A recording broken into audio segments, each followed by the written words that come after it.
Y dice así: los hijos de los profetas dijeron a Eliseo: he aquí el lugar en que moramos contigo nos es estrecho, ya no cabían. Vamos ahora al Jordán y tomemos de allí cada uno una viga y hagamos allí lugar en que habitemos. Y él dijo, o sea, Eliseo dijo: vayan, andad. Y dijo uno: te rogamos que vengas con tus siervos. Y él respondió: seguro que iré. Amén. Se fue pues con ellos, y cuando llegaron al Jordán, cortaron la madera. Y aconteció que mientras uno derribaba un árbol, se le cayó el hacha en el agua, y gritó con angustia diciendo: ah, Señor mío, era prestada. El varón de Dios preguntó: ¿dónde cayó? Y él le mostró el lugar. Entonces cortó él un palo y lo echó allí, e hizo flotar el hierro. Y dijo: tómalo. Y él, extendiendo la mano, lo tomó. Pueden sentarse.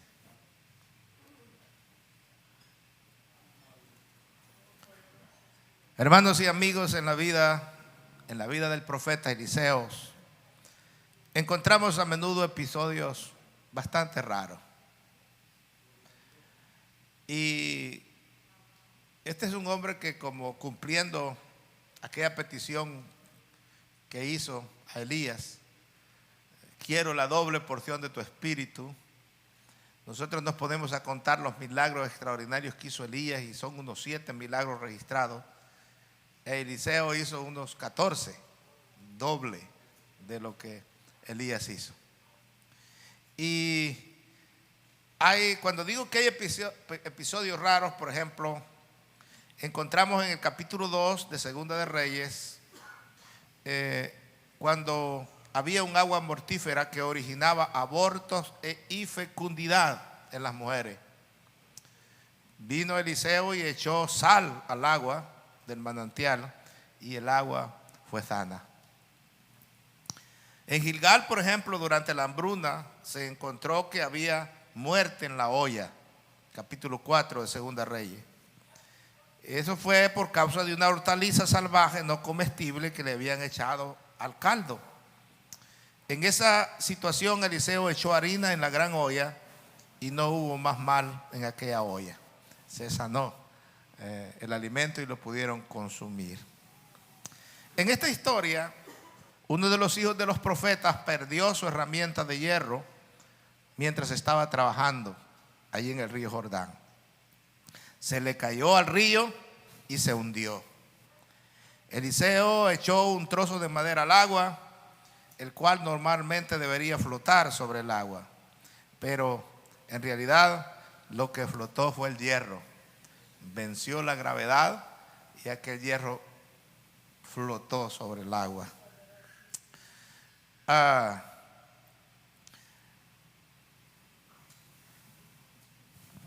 Aquel hierro fue recuperado, y el pobre siervo del Señor que la había perdido estaba muy contento. La volvió a tomar y continuó trabajando con aquella herramienta. Era un hacha. Estas son historias maravillosas con lecciones espirituales para nuestra vida. Lecciones de gran valor, hermanos, para todos los que seguimos al Señor, para todos los que amamos al Señor, para todos los que amamos su palabra. Esta hacha perdida puede representar esos periodos de nuestra vida cuando nos descuidamos espiritualmente hablando y perdemos la unción que Dios nos ha dado, perdemos el poder de Dios en nosotros. El domingo pasado el pastor Noecito estuvo predicando sobre que nosotros no podemos comprar la salvación con nada, es un regalo de Dios. Y por más que nos afanemos o hagamos, esa salvación no podemos obtenerla por nuestra propia fuerza. Es un don de Dios. por medio de la fe, no por obras para que nadie se gloríe. Jesús pagó el precio de nuestros pecados y la dio como un regalo. Es tan lindo el Señor Jesús que aún la fe que profesamos, Él nos las ha dado. No es nuestra. La Biblia dice que Él es el actor y consumador de la fe. Amén. Y Él nos los ha dado. Pero ya que nos ha salvado, Él nos ha dado dones espirituales para que podamos ser útiles. Cada uno de nosotros tenemos dones espirituales. Y aparte de eso, la unción del Espíritu Santo ha venido sobre nosotros para que seamos útiles en la obra del Señor. Él quiere usarnos y nos llamó con un propósito. Ahora, esos dones espirituales tenemos que cuidarlos y ponerlos en práctica, porque un día vamos a dar cuenta. Pero resulta que a veces nos descuidamos y ese don que debiéramos de ejercer, ese ministerio que debiéramos de ejercer, ese trabajo que debiéramos de hacer, dejamos de hacerlo porque hemos perdido el deseo o la unción del cielo. Quiero comenzar la palabra yendo texto por texto en esta historia. Y el primer texto dice que no tenían espacio, ya no cabían en el lugar, era como una escuela de profetas. Había allí un grupo de jóvenes preparándose para el ministerio, para el trabajo en la obra. A pesar de la decadencia e idolatría en el pueblo de Dios. Así un tiempo atrás Elías había dicho esta expresión: Señor, Primera Reyes 19:10, yo solo he quedado. Aquí nos encontramos, hermanos, con tantos hombres jóvenes temerosos de Dios, reunidos, preparándose para el trabajo, tanto que tuvieron problemas con el espacio. Hoy podríamos decir, surgió un crecimiento poderoso. La gente ya no cabía en el lugar.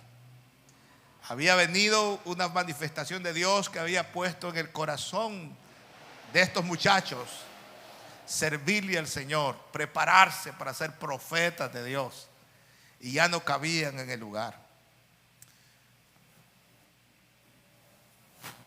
Wilson Tozer escribió una vez y escribió estas palabras: enséñame una iglesia cuyo único atractivo sea Cristo. Cuando creyentes de verdad se reúnen alrededor del Cristo que está presente. Allí, escribió, es casi imposible vivir una reunión mezquina y deplorable. Algo va a suceder ahí cuando nos reunimos alrededor de Jesús. Hace más de 60 años, en el centro de Alemania, en Essen, se reunían cada domingo 700 jóvenes solo para escuchar las historias de la Biblia. Pero si le preguntáramos al pastor Wilhelm Busch, que dirigía esas reuniones, él nos contestaría, si aún viviera, pues lo hacen porque se habla de Jesucristo y porque cada domingo por la mañana después del culto 120 jóvenes colaboradores se ponen a orar sobre sus rodillas para que Dios los bendiga. Allí donde Cristo es el centro, hermanos míos, allí donde Cristo es el único atractivo, allí habrá problemas de espacio. Dios comenzará a salvar almas, a ser atractivo para la gente. Algo está pasando allí, van a decir las gentes en la ciudad. Algo diferente sucede en la iglesia Monte de Sión. Cuando sea Cristo el centro de nuestras reuniones y a Él le demos la gloria y el primer lugar en medio de nosotros. Es cierto que estamos esperando un avivamiento global en estos últimos días, pero solamente sucederá allí donde haya corazones ardiendo para nuestro Señor, donde se practique la oración y donde la palabra de Dios sea la norma de autoridad. Ahí se abrirán puertas, hermanos. Ahí se abrirán corazones y también se llenarán los salones de reunión. Yo, al ver pasar a los jóvenes ahora para su clase, le decía a mi esposa: ¿sabes que hay como 15 muchachos mayores de 12 años en esa clase? Más el joven que les da clases son 16, solo de los jóvenes mayores de 12 años. Y esos jóvenes, hermanos, mayores de 16 años también y 18 que están aquí, mayores de 20, Dios tiene que despertar en sus corazones el deseo de servirle, de prepararse para ser hombres y mujeres de Dios. Y entonces usted se dará cuenta que muy pronto no vamos a caber en este lugar. Vamos a tener que comenzar a orarle al Señor para que Él nos dé un lugar más grande y con mucho estacionamiento, para que podamos seguir adorando el nombre del Señor. Ahora hablemos del plano de construcción. Los hijos de los profetas estaban activos y motivados. Ellos estaban deseosos de seguir creciendo. No se conformaban con el encanto de las salas repletas que estaba lleno aquel lugar, ni buscaron conservar lo que tenían o fomentar sus queridas tradiciones. No, ellos miraban hacia adelante y se atrevían a dar nuevos pasos. Se atrevían, hermanos, a seguir obteniendo bendiciones de Dios.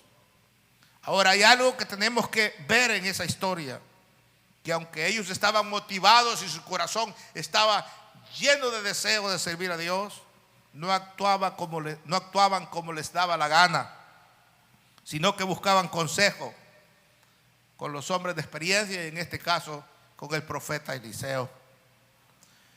Entonces vinieron a Eliseo y le pidieron consejo.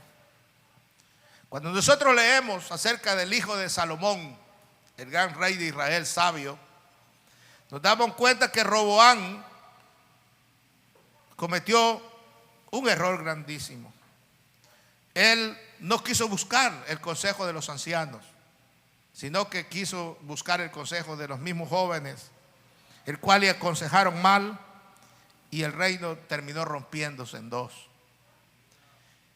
Eso lo dice claro cuando uno lee acerca de Roboam, el hijo de Salomón. Pero en esta ocasión, los hijos de los profetas buscaron el consejo sabio de Eliseo.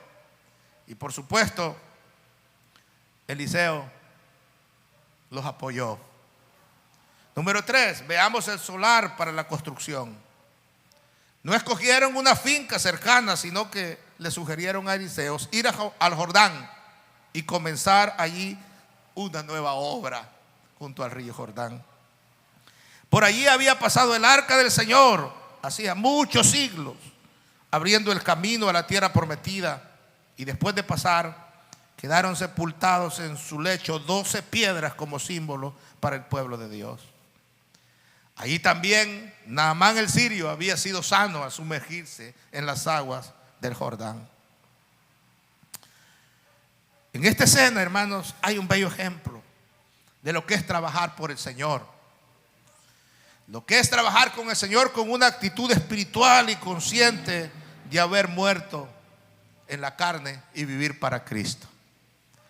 Hay un sentimiento consciente, al igual que Pablo, al decir en Gálatas 2:20, con Cristo estoy juntamente crucificado, y ya no vivo yo, sino que Cristo vive en mí. Y lo que ahora vivo en la fe, lo vivo en esa fe del Hijo de Dios, el cual me amó y se entregó a sí mismo por mí. Veamos el permiso para construir. La reacción de Eliseo a las propuestas de estos hombres es notable. Él no los paró, él les dijo: vayan, andad.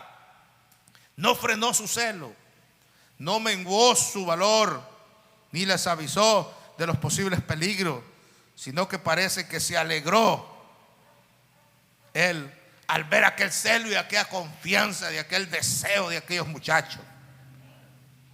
Hay una historia de la iglesia de Herrnhut del siglo XVIII, allá en Alemania también, y nos da un ejemplo muy alentador, porque esa historia dice que en una sola generación salieron 300 hermanos a todo el mundo. Con las oraciones y el cuidado de la iglesia, ellos fueron sembrando una simiente que dio muchísimo, muchísimo fruto. Encontrar un grupo de hombres y mujeres, 300 en una iglesia, para lanzarse, hermanos, a hacer este trabajo es maravilloso. Yo alguna vez me sentí triste por muchas cosas que observaba. Yo comencé predicando la palabra en el Parque Lafayette, en el Parque MacArthur. Era un jovencito. Y recuerdo que en ese Parque Irolo también, de la Pico y Normandy, se estaba formando una pandilla de jovencitos centroamericanos, que era la pandilla 18. Aquí se estaba formando, en esos parques. Nosotros íbamos a predicar el evangelio y muchos de esos jóvenes fueron alcanzados. Pero mi cuñado era uno de ellos, que andaba, todavía no era mi cuñado, pero andaba metido en la pandilla 18. Era uno de los que principiaron la pandilla. Y me acuerdo una vez que fui a buscarlo. Había un hotel ahí por las 6 y el Alvarado que se llamaba el Hotel California. Ya no existe. Y cuando yo entré a ese Hotel California, pues estaba lleno de puros pandilleros. Me veían, estaban fumando droga y con armas y todo.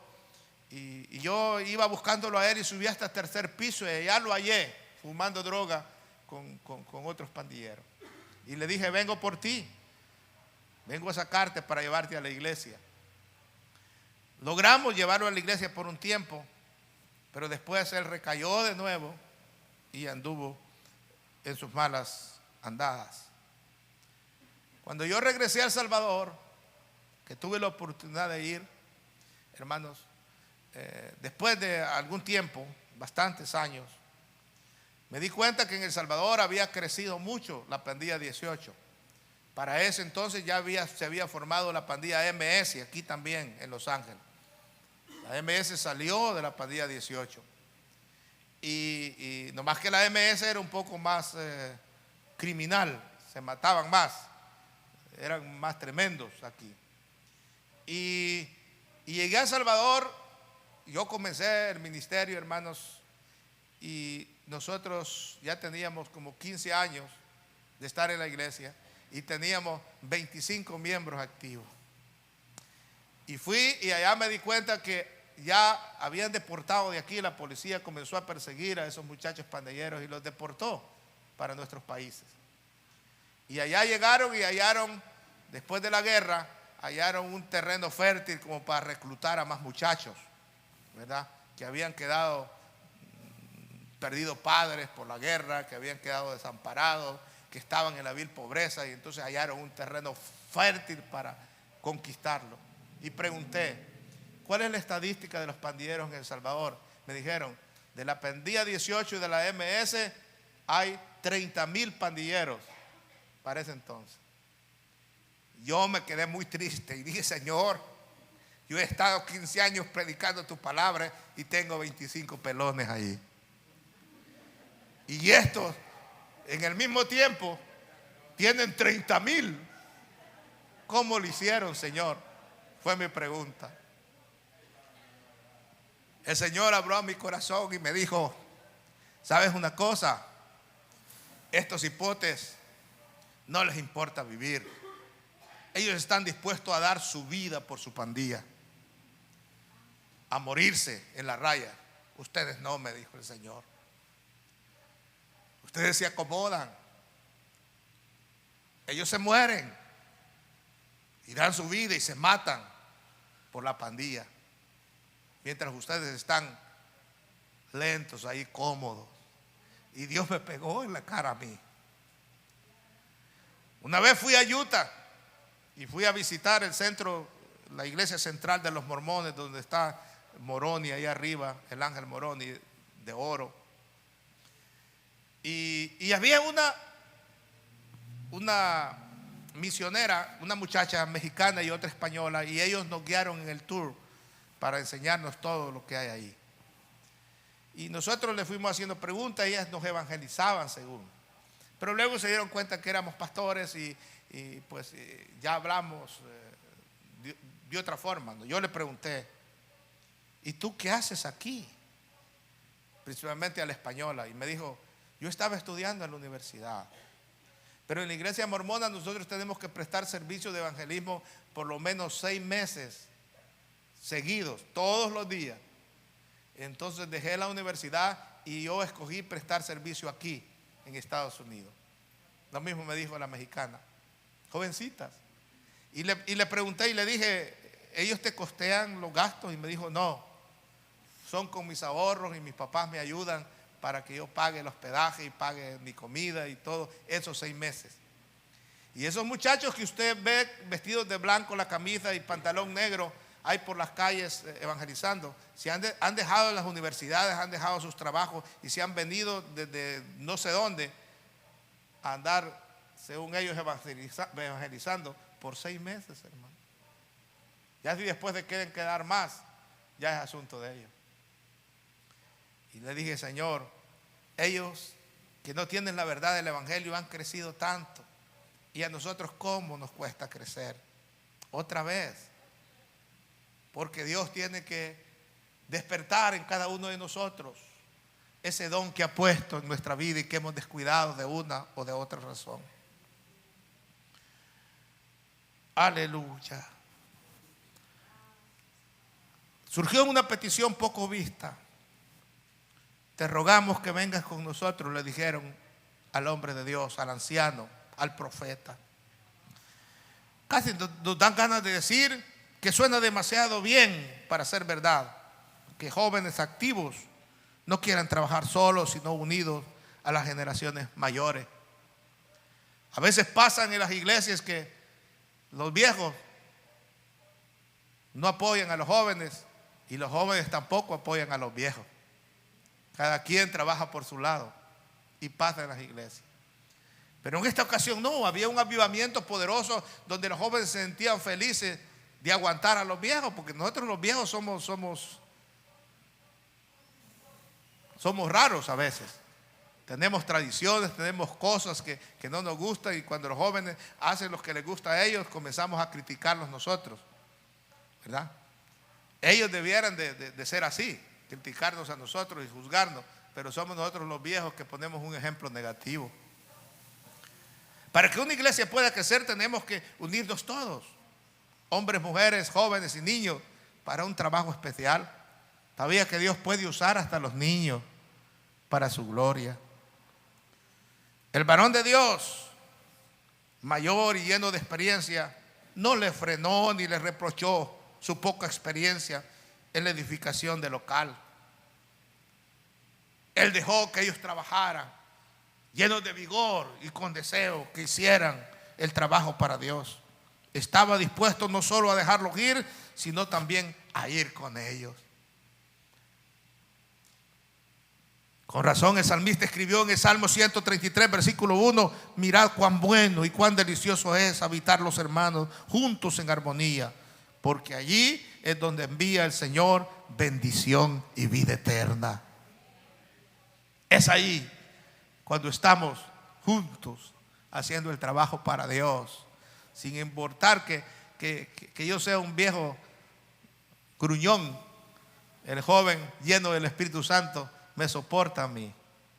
Y sin importar que el joven sea inquieto, yo siendo como león viejo que ya no quiero ni que los cachorros se acerquen a uno, ¿verdad? Todo amargado, hay que aguantarlos y ayudarlos para que trabajen en la obra del Señor. Todo estaba bonito. Había un avivamiento poderoso. Los jóvenes trabajando junto al profeta Eliseo. Los hijos de los profetas, dice que eran. Estaban preparándose para servir mejor al Señor. Pero no todo va bien en el camino. Porque suele pasar que cuando hay avivamiento en una iglesia es cuando el diablo más ataca. Si cuando hay más pecado dentro de la iglesia, cuando hay más problemas dentro de la iglesia, cuando surge escándalos dentro de la iglesia, es cuando Dios está enviando un avivamiento. Porque al diablo no le gusta. Amén. Él quiere que uno permanezca allí encerrado en el mismo círculo y que la iglesia no florezca. Vino un trágico accidente de trabajo. Aquel trabajo unido y feliz quedó interrumpido por un grito. Un grito, hermanos. No sé cómo gritó este joven, pero allí está con signos de admiración. Uno de los hijos de los profetas había perdido su herramienta. Mientras trabajaba diligente, contento, lleno de fervor, talando un árbol para construir un lugar ahí para predicación, el hierro de repente se soltó del mango y cayó al Jordán y se hundió. ¿Cómo pudo ocurrir tal cosa? ¿Fue casualidad? ¿Había dado demasiado fuerte con el hacha aquel joven para jactarse y exhibirse que era muy fuerte? ¿O había sido imprudente al no preocuparse del mantenimiento y cuidado de la herramienta? No lo sabemos. Lo cierto es que perdió su hacha.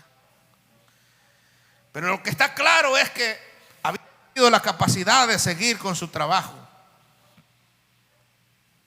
Es cierto, hermanos, que se puede descuidar el don y la capacidad para el servicio. Nosotros mismos. Dije, Dios nos ha dado dones, pero podemos descuidar ese don. Él hubiera podido seguir haciendo el mate con el mango del hacha, pero no hubiera podido seguir haciendo algo bueno como para avanzar con contundencia. Se le había acabado la fuerza de combate. La lección aquí se debe de entender de esta manera. Cada uno de nosotros, hermanos míos, hemos recibido de Dios por lo menos un don del Espíritu Santo. Y este don es comparado con el hacha prestada. Prestada.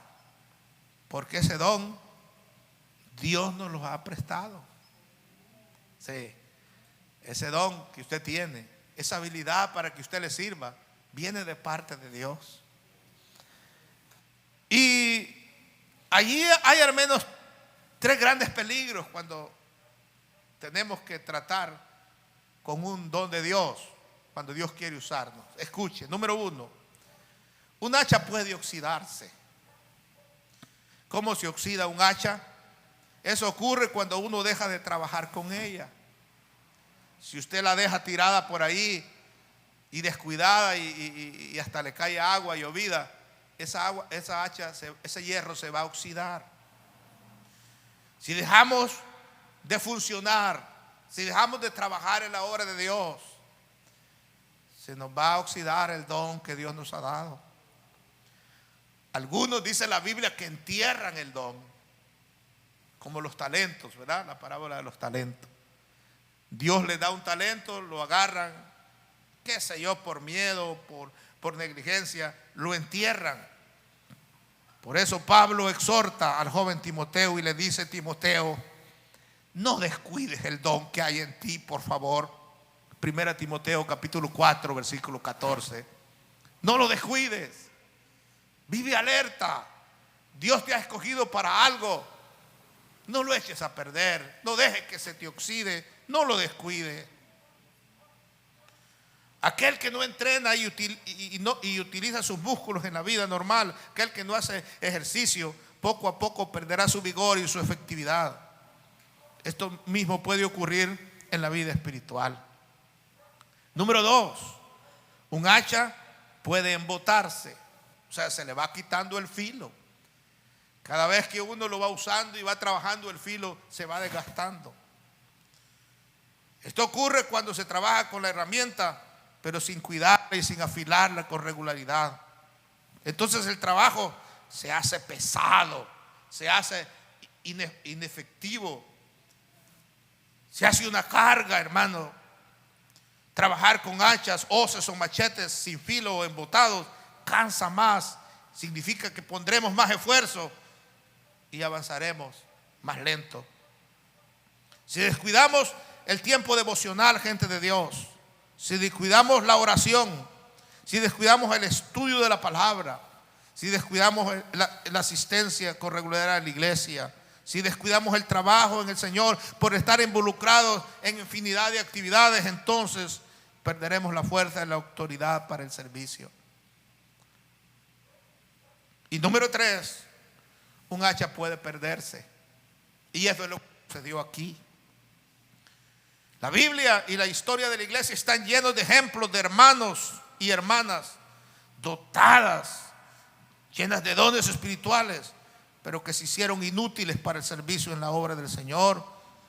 Muchas veces por culpa de la imprudencia, otras veces por culpa de la altivez, otras veces por el orgullo y muchas veces por la confianza en sí mismos y algo otros hasta por pecados morales. Los pecados morales destruyen, hermanos, nuestro interior, y Dios no puede usarnos cuando nos vemos enredados en pecados morales. Los siervos de Dios, nosotros, usted y yo, tenemos que caminar y vivir cuidadosamente delante del Señor, haciendo regularmente el inventario de nuestras herramientas para no perder nada de lo que tanta falta nos hace. Y esa es la unción y los dones de Dios en nosotros. Que sea Dios trabajando en nuestra vida.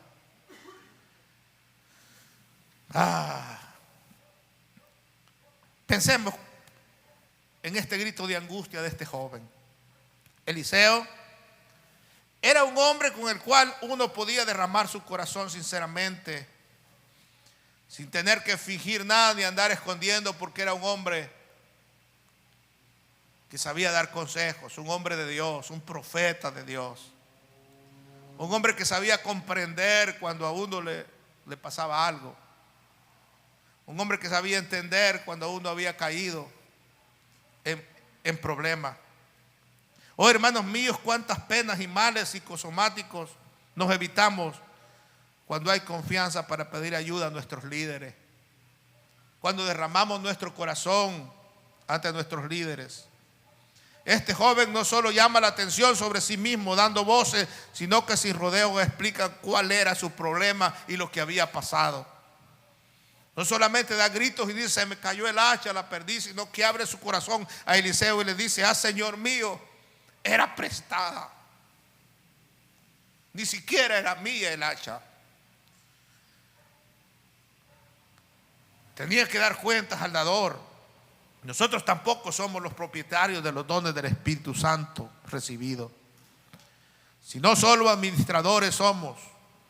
Y un día tenemos que dar cuenta ante el tribunal de Cristo de lo que hemos hecho con los talentos que nos han sido encomendados. Primera de Corintios capítulo 5 versículo 10 dice eso. Por eso Pedro escribió en 1 Pedro 4:10: cada uno según el don que ha recibido, ministrelo a los otros como buenos administradores de la multiforme gracia de Dios. Qué bien que el varón de Dios estaba ahí presente y tenía sensibilidad. Probablemente no tendría mucha fuerza para talar árboles. Él ya era un hombre mayor y él no estaría talando árboles. Eso se lo dejó a los más jóvenes. Pero estaba dotado y tenía experiencia en cuanto a encontrar lo que estaba perdido. Queremos que haya un avivamiento en nuestra iglesia. Tenemos que crecer de tal manera que podamos buscar ayuda con alguien, y ese alguien no nos va a delatar ni nos va a andar armando un chisme y un enredo. Que sean hombres y mujeres sabias de Dios, que nos apoyemos de tal forma que podamos darnos la mano y ayudarnos. Este es un buen modelo de consejería bíblica. Después de esta triste confesión, Eliseo no hizo flotar inmediatamente el hierro, sino que comenzó a hacerle una pregunta al joven antes. Le dijo: ¿dónde cayó el hacha? El joven tuvo que enseñarle exactamente el lugar donde ocurrió el accidente. ¿Qué lección aprendemos aquí para la consejería mutua entre creyentes? Las preguntas concretas son importantes para poder dar el diagnóstico preciso y para después poder ofrecer ayuda. El don de consejería no es de cualquiera. El don de consejería es oír, aprender a oír a las personas. A veces uno lo que tiene que hacer es nomás hacer preguntas para poder ayudar y que la persona sola se sane, se desahogue, saque esa carga que lleva adentro y luego ofrecerle la mano, amén, con sinceridad. ¿Dónde la perdiste?, le preguntó. Uno puede hacer preguntas acerca de la causa de tu problema. ¿Con qué comenzó tu adicción a la pornografía, por ejemplo? ¿Cuándo y por qué dejaste de orar? ¿Cómo comenzó esto que te llegaste a enredar de la forma que te enredaste? Porque todo comienza sencillo y cuando viene a acordar uno está enredado en un problema que no tiene idea. Pero estas preguntas directas son importantes para el afectado, para descubrir y reconocer la razón de su pérdida de vigor, de su falta de rendición al Señor o de su amor, o de su falta de deseo de servirle a Dios. ¿Desde cuándo comenzaste a sentir eso, que no quieres trabajar para Dios? Que ya no sientes ni deseo de asistir a los cultos con regularidad. Que ya no sientes amor por la iglesia de Dios. ¿A dónde comenzó? Nuestro Señor le preguntó 3 veces a Pedro, incluso en presencia de sus hermanos, los discípulos: ¿me amas más que estos? ¿Me amas? ¿Me amas?, le preguntó otra vez. Juan capítulo 21, versículo 15. Estas preguntas eran necesarias para que Pedro, que había negado 3 veces al Señor, reconociera la causa de su pecado, se conociera su altivez, se conociera la confianza en él mismo que tenía y ahora la pusiera su confianza en el Señor.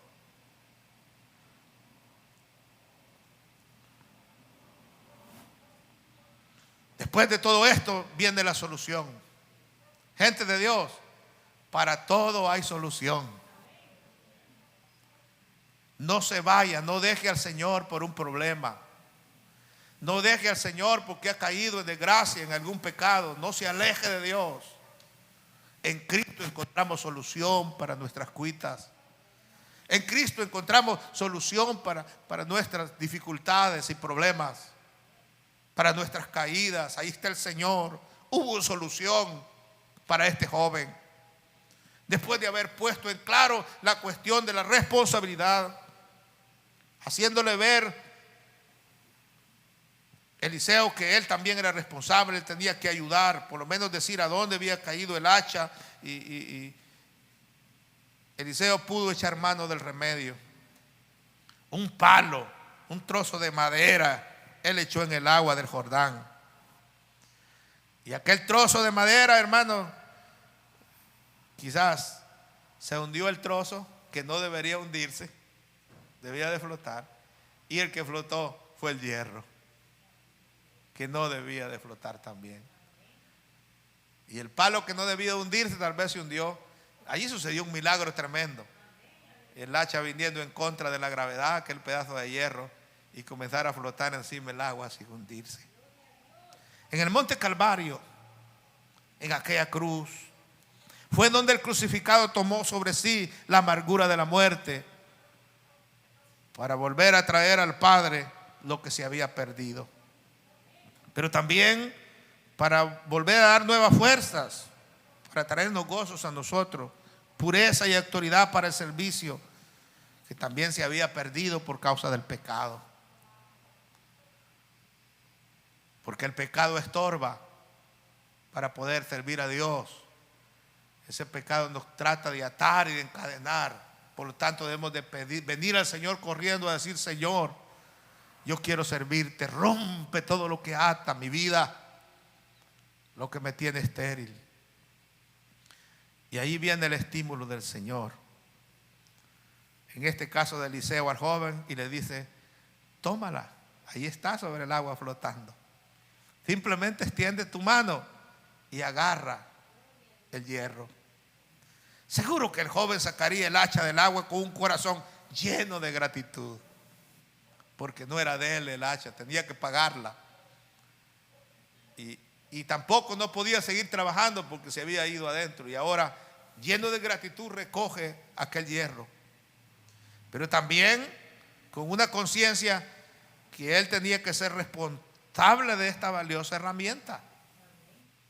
Él se dio cuenta que solamente él era el responsable. Dios usó a Eliseo para ayudarlo, pero el responsable era él. Él había prestado, él es que la usaba y a él se le había caído. Nadie más que nosotros somos responsables cuando bajamos espiritualmente. No le echemos la culpa al líder de la iglesia, no le echemos la culpa al hermano de al lado, no le echemos la culpa al familiar, ni siquiera al diablo. Nosotros somos responsables. Cuando bajamos espiritualmente es porque nos descuidamos.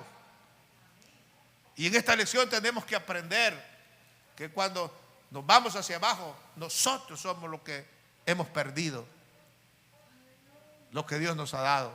Nadie nos lo quita, sino nosotros lo descuidamos. Muy probablemente aquel joven comenzó a pensar y hasta prometer no tratar nunca más a la ligera su herramienta. William MacDonald dijo una vez que nuestro Dios es un Dios que da una segunda oportunidad. Y él recordaba a David, a Elías, a Pedro y a Juan Marcos. Siempre da una segunda oportunidad. Ese es nuestro Dios. Pero tenemos que aprender una lección. Cuando cometamos un error, cuando tengamos un problema, aprendamos de eso. Que esto nos ayude a crecer en lugar de destruirnos. Que nos ayude a crecer para Dios. Si eso no fuera así, que Dios nos diera una segunda oportunidad, ninguno de nosotros estaría aquí sirviendo al Señor. Dios nos ha dado más de una oportunidad, varias oportunidades, y ese es nuestro Dios lindo. Y aunque a veces parezca difícil el asunto, aunque a veces parezca un hierro sumergido en un río que es imposible que flote, para Dios no hay nada imposible. Dios nos ayuda a seguir adelante. Esta gracia de Dios debería hacernos agradecidos, debería hacernos humildes, hombres y mujeres modestos, y con alegría servirle al Señor con todo nuestro corazón. Así sea. Bendito sea su nombre para siempre. Estemos de pie, por favor.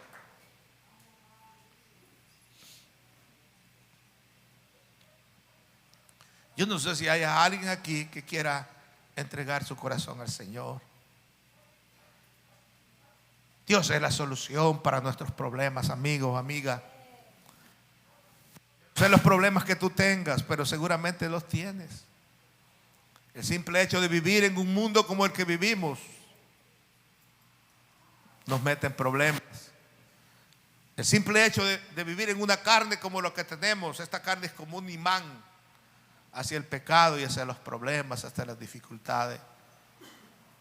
Pero Dios, el Señor Jesús, tiene que ser el centro de nuestra vida, y se comienza entregándole todo nuestro ser, rindiéndonos a Él, pidiendo perdón por nuestros pecados. Y el Señor no rechaza un corazón contrito y humillado. Si tú eres un joven, una joven, quiero decirte que entregarle la juventud a nuestro Dios es lo más lindo que pueda suceder.